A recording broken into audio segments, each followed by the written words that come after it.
Kita semua tahu kalau Indonesia ini kaya banget sama sumber daya alam. Salah satunya adalah timah, dan nama PT Timah Tbk udah pasti nggak asing di telinga kita, apalagi kalau soal ngomongin tambang. Tapi sayangnya nama besar ini malah jadi sorotan karena kasus dugaan korupsi dan kerusakan lingkungan yang cukup serius. PT Timah Tbk adalah salah satu BUMN yang bergerak di sektor pertambangan, khususnya penambangan dan ekspor timah. Mereka adalah salah satu produsen timah terbesar di dunia dan sebagian besar aktivitasnya ada di Bangka Belitung. Secara bisnis, mereka sangat besar, punya aset triliunan rupiah dan jaringan internasional.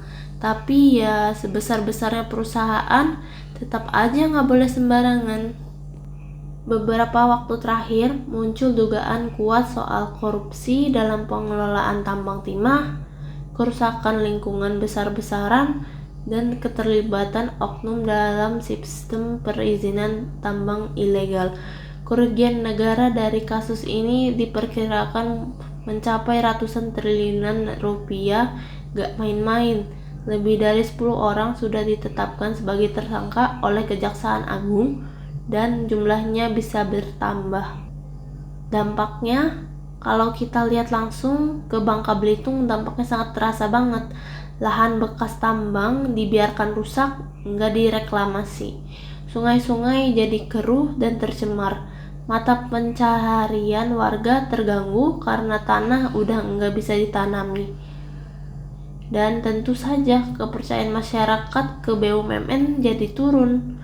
Beberapa warga bahkan bilang yang dapat untung cuma atas-atas, yang di bawah cuma dapat bekasnya. Analisis ekonomi dan lingkungan.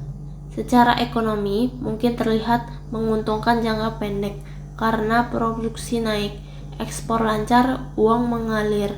Tapi secara jangka panjang ini merusak ekosistem dan stabilitas sosial. Bayangin, kalau tambang terus dieksploitasi tanpa kontrol, nanti anak cucu kita dapat apa? Belum lagi kalau negara dirugikan karena hasil dibocorkan lewat korupsi. Uang harus bisa dibuat pendidikan, infrastruktur, atau kesehatan. Analisis akuntabilitas tata dan kelola. Di sini kita lihat masalah besarnya adalah weak governance alias lemahnya tata kelola. Pada PT Timah sebagai BUMN seharusnya punya standar yang tinggi dalam transparansi dan tanggung jawab. Kalau pengawasan longgar dan pihak internal juga belum ikut bermain, maka sistem jadi rusak. Maka dari itu penting banget adanya audit menyeluruh, peningkatan transparansi, penegakan hukum tanpa pandang bulu, dan pemulihan lingkungan secara nyata dan bukan cuma janji.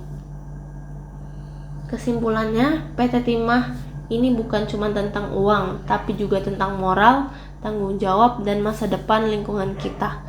Perusahaan sebesar ini seharusnya bisa jadi contoh baik, bukan malah jadi sorotan negatif. Semoga dari kasus ini kita bisa belajar bahwa bisnis yang besar itu harus diimbangi dengan tanggung jawab yang besar juga. Dan semoga penegakan hukum bisa dilakukan dengan adil tanpa tebang pilih.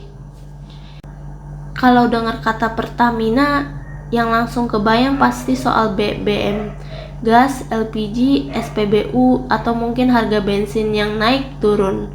Yap, karena memang PT Pertamina adalah salah satu BUMN paling besar dan strategis di Indonesia.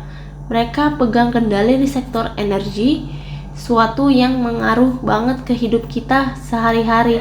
Tapi sayangnya di balik ukuran yang raksasa, Pertamina juga sering banget jadi sorotan publik karena berbagai kasus, mulai dari kebakaran depo, isu korupsi, sampai manajemen risiko yang dipertanyakan. Latar belakang singkat, PT Pertamina Persero adalah BUMN yang bertanggung jawab atas pengelolaan energi, terutama minyak dan gas. Mereka mengurus dari hulu sampai hilir, dari pengeboran minyak mentah, pemrosesan, sampai distribusi ke masyarakat. Tapi dengan skala besar itu, Tantangannya juga nggak kecil, dan salah satu belakangan ini bikin heboh adalah kebakaran depo Pertamina Pelumpang dan isu korupsi dalam penggandaan. Kasus yang terjadi, beberapa masalah besar yang muncul antara lain: yang pertama, kebakaran depo Pelumpang Maret 2023. Insiden ini menewaskan puluhan orang dan menyebabkan luka-luka serta kerusakan permukiman. Banyak yang bertanya, kenapa fasilitas berbahaya bisa sedekat itu dengan permukiman? Apakah sistem keamanan lemah? Yang kedua, dugaan korupsi proyek infrastruktur dan penggandaan. Beberapa proyek di bawah Pertamina diduga terlibat praktik markup, permainan tender, dan penyalahgunaan wewenang.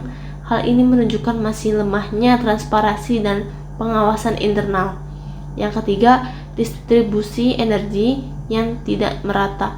Masih banyak daerah yang kesulitan akses BBM atau LPG meskipun Pertamina mengklaim program subsidi berjalan. Dampaknya di lapangan. Dampaknya bukan cuma secara fisik dan ekonomi, tapi juga kepercayaan publik. Warga kehilangan tempat tinggal, bahkan nyawa. Masyarakat jadi khawatir soal keamanan depo atau kilang di dekat rumah mereka.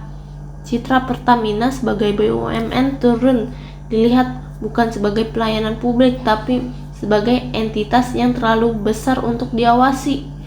Belum lagi kalau bicara soal uang negara, kerugian akibat proyek bermasalah atau korupsi yang bisa mencapai triliunan rupiah. Analisis tata kelola dan akuntabilitas. Kalau dilihat dari sisi good corporate governance, ini jelas jadi alarm besar. Pertamina harusnya punya sistem pengawasan internal yang kuat, terutama karena mereka bukan perusahaan kecil. Masalahnya, apakah kontrol internal benar jalan? Apakah whistleblower dilindungi? Apakah pengelolaan risiko sudah diprioritaskan? Kalau jawabannya belum, berarti memang harus ada reformasi manajemen dan audit menyeluruh. Analisis ekonomi dan sosial. Dari sisi ekonomi, Pertamina memang penting. Mereka punya peran besar dalam menjaga stabilitas energi nasional. Tapi tanggung jawab mereka bukan cuma soal pemasok, tapi juga keselamatan masyarakat, pengelolaan anggaran negara, komitmen terhadap lingkungan. Jadi ketika insiden seperti Pelumpang terjadi, itu bukan cuma kecelakaan biasa, itu mencerminkan kegagalan sistem. Oke, kesimpulannya kasus-kasus di Pertamina ini jadi pembelajaran penting buat kita semua bahwa ukuran perusahaan enggak menjamin mereka bebas dari masalah. Tanpa transparansi, akuntabilitas, dan pengawasan yang kuat, perusahaan sebesar apapun bisa jatuh dalam praktik yang buruk. Dan yang paling penting, keselamatan dan kepercayaan publik harus jadi prioritas utama. Semoga kedepannya BUMN Pertamina bisa benar-benar menjalankan fungsinya bukan cuma sebagai penyedia energi, tapi juga sebagai contoh tata kelola yang bersih dan tanggung jawab.